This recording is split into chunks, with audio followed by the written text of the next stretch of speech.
Hello students.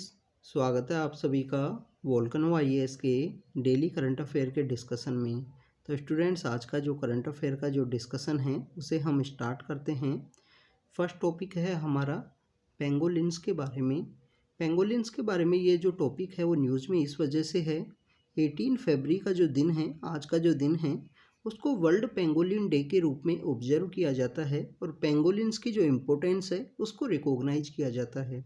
Students, अगर हम बात करें पेंगोलिन्स की, तो इंडिया के अंदर जो पेंगोलिन्स है वो पाए जाते हैं, बट अगर हम इनके जो रिसेंट ईयर्स की बात करें, 1000 से भी ज़्यादा जो पेंगोलिन्स हैं उनको उनकी पोचिंग की गई है, उनको ट्रैफिक किया गया है इंडिया के अंदर पिछले 5 साल के अंदर।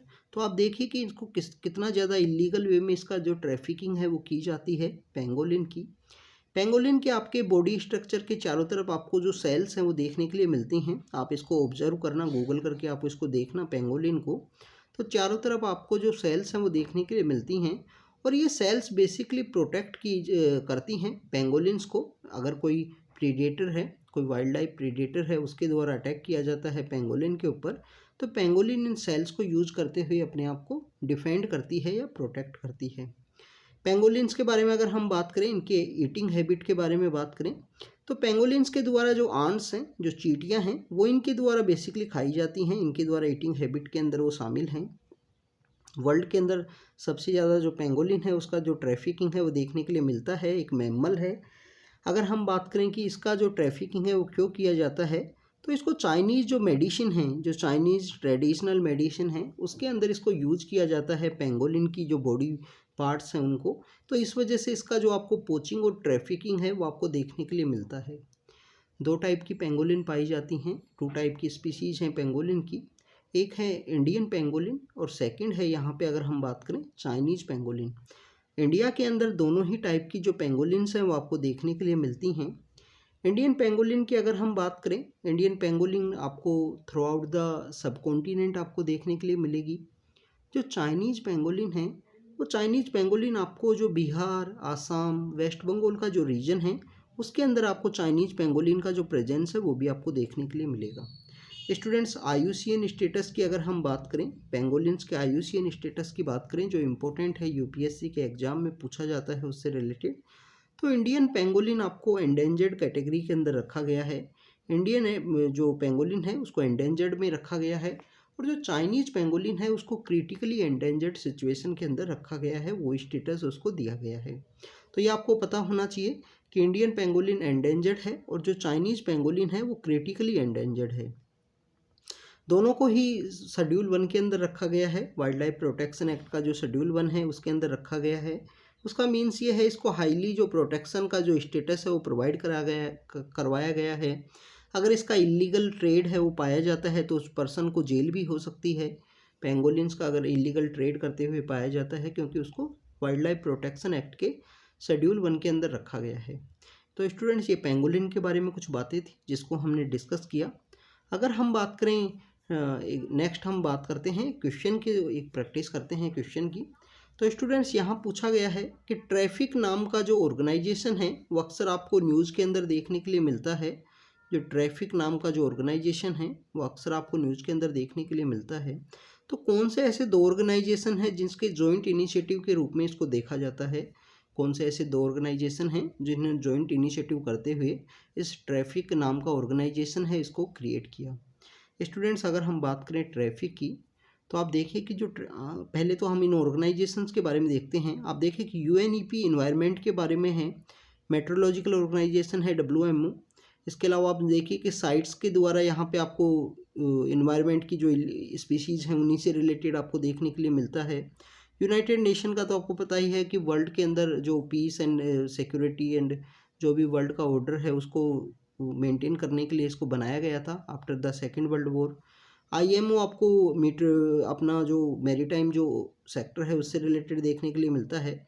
और डब्ल्यूईएफ की बात करें तो ये इकोनॉमी से रिलेटेड एक नॉन गवर्नमेंटल ऑर्गेनाइजेशन है, जो 1971 के समय में डावोस के अंदर इसकी मीटिंग होती है, जो आपको पता होना चाहिए। स्विट्जरलैंड के अंदर ये सिचुएटेड है। तो इसका जो हेडक्वार्टर है वो भी आपको पता होना चाहिए। डावोस के अंदर इसका हेडक्वार्टर नहीं है डब्ल्यूईएफ का, वर्ल्ड इकोनॉमिक फोरम का।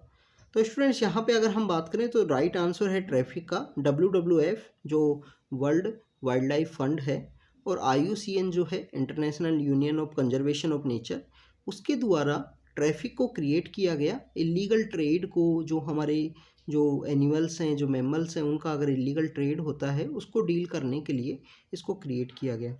ट्रैफिक बेसिकली यहाँ पे साइट्स के साथ मिलके भी वर्क करता है, साइट्स के साथ भी इसका जो प्रोटेक्शन है वो करता है। जो एनिमल्स जिनकी सिचुएशन काफ़ी ज़्यादा क्रिटिकल है या एंडेंजर्ड है, उनको प्रोटेक्ट करने के लिए। स्टूडेंट्स, आपको साउथ एशिया का जो बेसिकली साउथ एशिया के अंदर जो एनिमल्स का इस तरीके से जो ट्रेड है उसको प्रोटेक्ट करता है, उसको बोलते हैं सवान।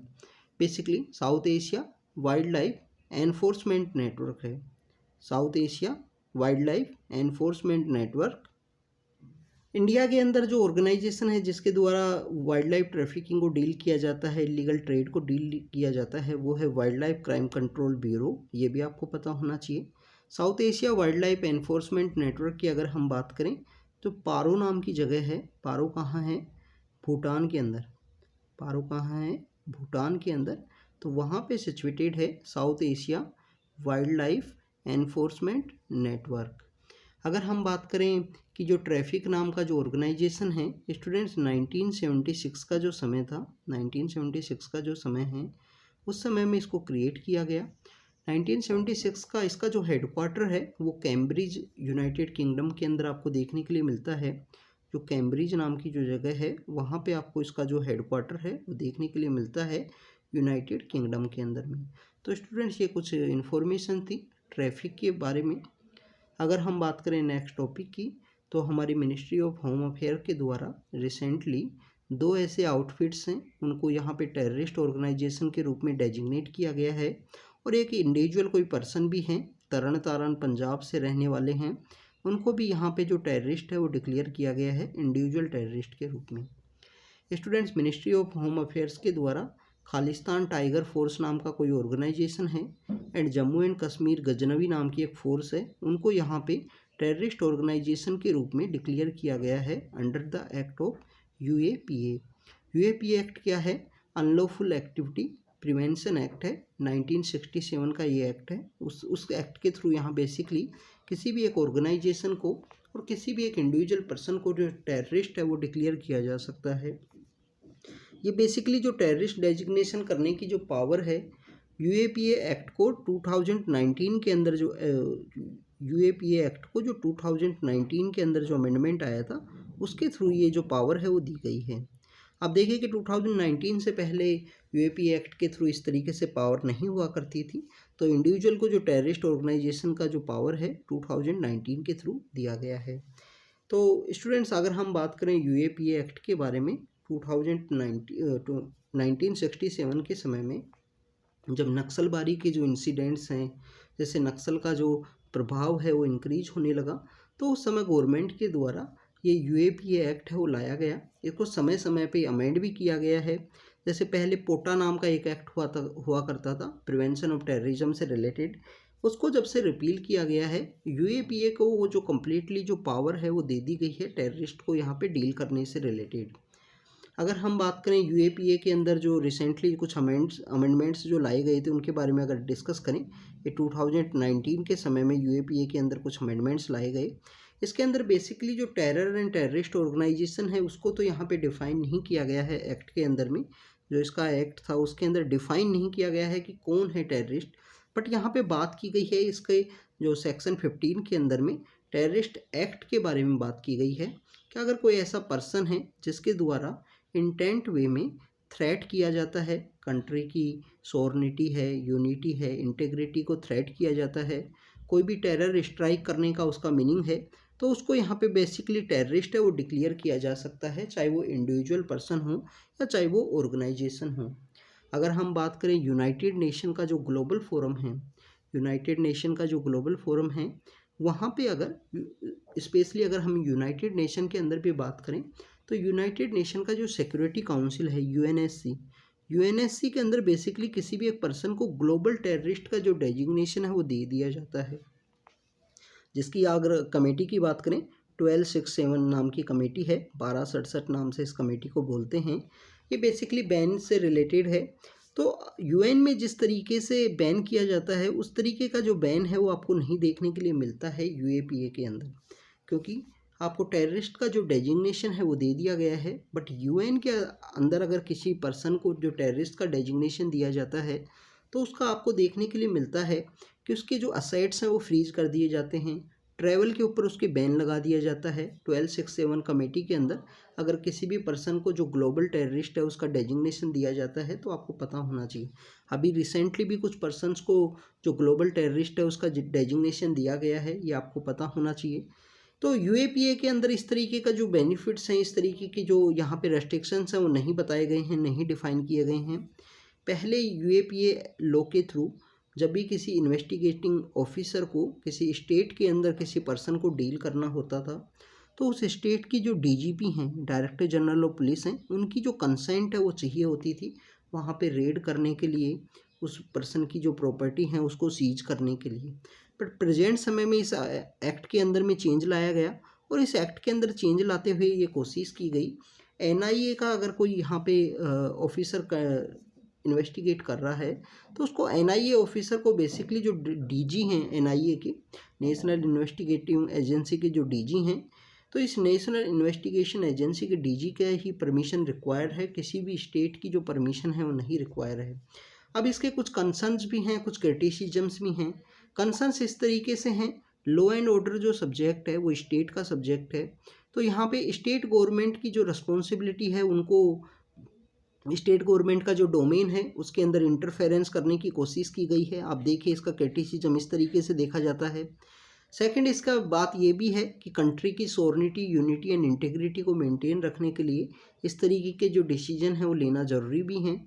एक इसके अंदर बेल का प्रोविज़न भी है, अनलॉफुल एक्टिविटी प्रिवेंशन एक्ट के अंदर एक बेल का प्रोविज़न भी है, वो भी आपको पता होना चाहिए कि इसके अंदर जो बेल है वो काफ़ी समय बाद में मिलती है अगर किसी पर्सन को इस एक्ट के थ्रू यहाँ पे बुक किया गया है, चार्ज किया गया है। तो ये कुछ जो टॉपिक्स हैं जिनके बारे में हमने डिस्कस किया।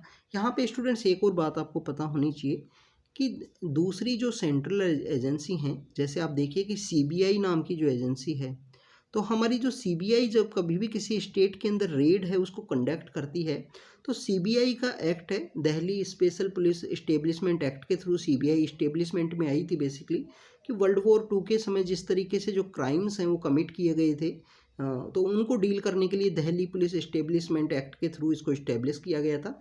बाद में संथानम कमेटी के रिकमेंडेशन के बाद में ये एक प्रॉपर एज ए ऑर्गेनाइजेशन के रूप में यहाँ पे इस्टेब्लिश होती है। सीबीआई के द्वारा अगर किसी भी स्टेट के अंदर अगर रेड कंडक्ट की जाती है तो वहाँ पे स्टेट का जो परमिशन चाहिए उसको बोलते हैं जनरल कंसेंट। जनरल कंसेंट को इसके सेक्शन 6A के अंदर डिफाइन किया गया है। स्टेट गवर्नमेंट्स के द्वारा ये जनरल कंसेंट दी जाती है सीबीआई को 6 मंथ के लिए। या सीबीआई का कोई केस है यहाँ पे रजिस्टर हुआ है और उसके अंदर जो सुप्रीम कोर्ट है उसने बोल दिया है कि सीबीआई को पावर है, आप जाके इस केस को इन्वेस्टिगेट कीजिए, उस समय में आपको जो स्टेट की जो जनरल कंसेंट है उसकी रिक्वायरमेंट नहीं है। तो यहाँ पे यूएपीए एक्ट के अंदर ये डिफ्रेंशिएट है कि यहाँ पे एनआईए का जो डीजी है वो पावरफुल है किसी भी ऑफिसर को यहाँ पे कंडक्ट करने के लिए कि किसी भी स्टेट के अंदर जाके अपना ऑपरेशन है वो कंडक्ट कीजिए। तो स्टूडेंट्स नेक्स्ट टॉपिक की अगर हम बात करें, नेक्स्ट टॉपिक की बात ये है यूएपीए की यूनाइटेड अरब अमीरात के द्वारा रिसेंटली इंटरफेथ रिलेटेड एक सेंटर है उसे ओपन किया गया है। अब ये टॉपिक न्यूज़ के अंदर तो ज़्यादा इम्पोर्टेंट तो हमारे लिए ये है कि आपको पता होना चाहिए कि यूनाइटेड अरब अमीरात में इस प्रेजेंट समय में इस तरीके की जो क्यों किया गया, ये सेंटर ओपन क्यों किया गया, तो इंटरफेथ को यहाँ पे इंक्रीज करने के लिए, कोऑपरेशन को इंक्रीज करने के लिए ये जो सेंटर है वो ओपन किया गया है यूनाइटेड अरब अमीरात के द्वारा, जो बेसिकली आपको एक मॉस्को और चर्च है उनका जो यहाँ पे देखने के लिए मिलता है यूएई के अंदर। बेसिकली स्टूडेंट 2020 के समय में जो मिडिल ईस्ट के जो कंट्रीज़ हैं, जो middle east basically Arabian peninsula के जो कंट्रीज़ हैं, उनका इजराइल के साथ में जो डिप्लोमेटिक रिलेशंस हैं वो इंक्रीज करने के लिए उस समय में जो यूनाइटेड स्टेट ऑफ अमेरिका के जो प्रेसिडेंट हुआ करते थे डोनाल्ड ट्रंप के द्वारा एक अब्राहम अकॉर्ड है वो यहाँ पे मीडिएट किया गया था, ब्रोकर करवाया गया था कि जिसके साथ इजराइल के साथ में जो डिप्लोमेटिक रिलेशन हैं जो गवर्नमेंट टू गवर्नमेंट रिलेशन है वो इंक्रीज हो सकें। इस अब्राहम अकॉर्ड के थ्रू देखने के लिए मिलता है स्टूडेंट्स कि 2020 में यूनाइटेड अरब अमीरात और इजराइल के बीच में साइन हुआ। फिर कुछ ही एक महीने बाद में जो बहरीन है वो भी इसके अंदर शामिल हो गया। तो यूनाइटेड अरब अमीरात का जो इजराइल के साथ में डिप्लोमेटिक रिलेशन इंक्रीज होने के साथ ही इस तरीके के जो सेंटर है वो ओपन किया गया है। इसका मेन मोटिव ये है कि यहाँ पे जो जूइश कम्युनिटी जो रहती है इजराइल यूएई के अंदर, यूनाइटेड अरब अमीरात के अंदर, तो उसको बेसिकली यहाँ पे कोऑपरेट किया जा सके, उनको अच्छे से डील किया जा सके, उसके रिगार्डिंग में ये जो सेंटर है वो ओपन किया गया है। तो आपको यहाँ पे इम्पोर्टेंट जो टॉपिक है वो अब्राहम अकॉर्ड के बारे में आपको पता होना चाहिए। 2020 के अंदर अब्राहम अकॉर्ड है वो साइन किया गया, ब्रोकर किया गया था इसको यूनाइटेड स्टेट ऑफ अमेरिका के द्वारा। पहले जो अकॉर्ड है वो साइन किया गया था यूएई एंड इजराइल के बीच में, बाद में बहरीन भी इस अकॉर्ड के अंदर शामिल हुआ है। इसका मेन मोटिव ये था इजराइल के जो डिप्लोमेटिक रिलेशंस हैं वो यहाँ पे इंक्रीज हो सकें अरब कंट्रीज़ के साथ में, क्योंकि स्टूडेंट्स 1961 का वॉर देख लीजिए, काफ़ी सारे ऐसे वॉर्स हैं जो कंटिन्यू आपको अरब कंट्रीज़ के और इजराइल के आपको देखने के लिए मिलते हैं। इस वजह से इनके जो डिप्लोमेटिक रिलेशंस हैं वो सही नहीं हैं।